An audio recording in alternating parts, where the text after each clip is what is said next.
So, first off, Fulham actually win against us yesterday, and now my audio is starting to getting a bit annoying for me. So, this is turning out to be great, but I figured I'd do the Fulham video anyway, just because I had to. Because it was such an awful game yesterday. Awful game. Now, in terms of the game wise, in terms of vlogs as well, I try to do a bit of it, but it just wasn't a good game, especially in the first half. So what you're seeing probably right now is just little bits of the day that were recorded, but we'll just get right into the game itself. We may as well. And yeah, basically, stunk of Everton, didn't it? 3 consecutive wins on the bounce, clean sheets in all of them, against a team that's lost 9 in a row and has only had 2 clean sheets this entire year. Time for Everton, as they say. But the way I see it with this team yesterday was the fact that we just can't seem to play against teams that park the bus against us, which I guess shows in terms of like how we've formed as a team, to be having to be fought off for just points or anything like that. But that seems to be a really useful system that a lot of teams are deploying, and it's working for them.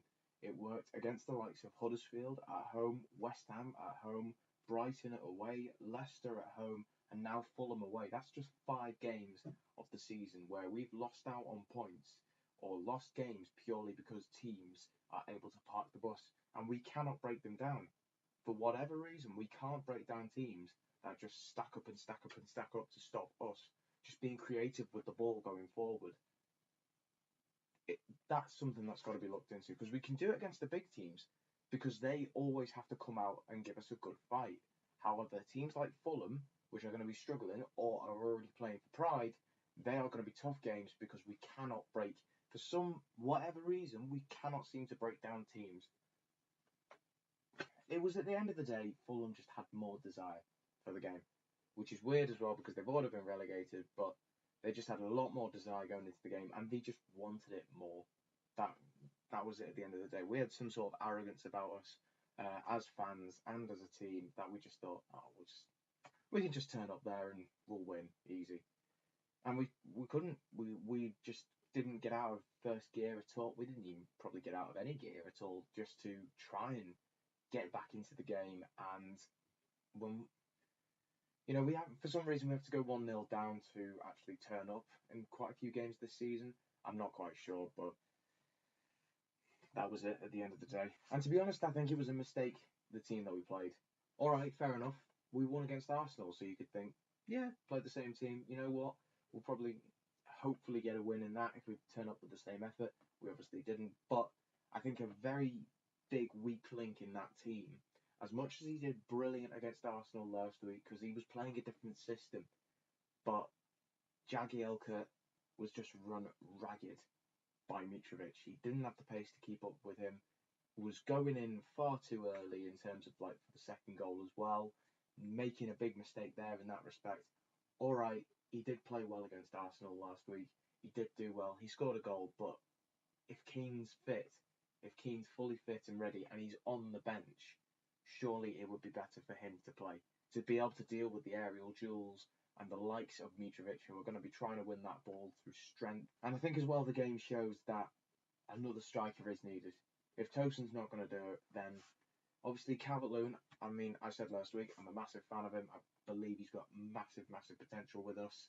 However, he is still young. He is still learning the game. Strikers don't really come into their prime until maybe 25, 26. So he's still learning a lot of the game. And it's a lot of responsibility, especially he was very close to scoring again yesterday. But he needs someone to challenge him, to put him off his place. He's got to do so much learning, but he should have done a lot better yesterday. I have to hold my hands up and say that. He should have done so much better yesterday, and a lot of the team should have done a lot better yesterday. But at the end of the day, this result is an interesting result. Obviously, it's a bad result for us. We're probably not going to get 7th now, but realistically, with the squad, is it that bad that we don't have 7th? Obviously, yeah, we want to be getting into European football. Unless we make the right decisions about what we do with the squad, we are not ready for Europe. Our depth it's not good enough at the minute. So I would prefer us to just even learn from this, learn from these types of games, because at the end of the day, yeah, we made some mistakes. We did. with just poor goals to concede. There was no controversy. Maybe something else with Gomez, but again, it didn't affect us, I guess. But it might result in a ban or something, which would be bad going into games like United and Palace. Fulham won fair and square. Great goals they scored, and we just have to move on. Fans and team have to move on. We have to learn from our mistakes, and that's how we progress as a team. You know, a lot of the big teams will screw up in their games this season, and especially just shows how competitive the Premier League.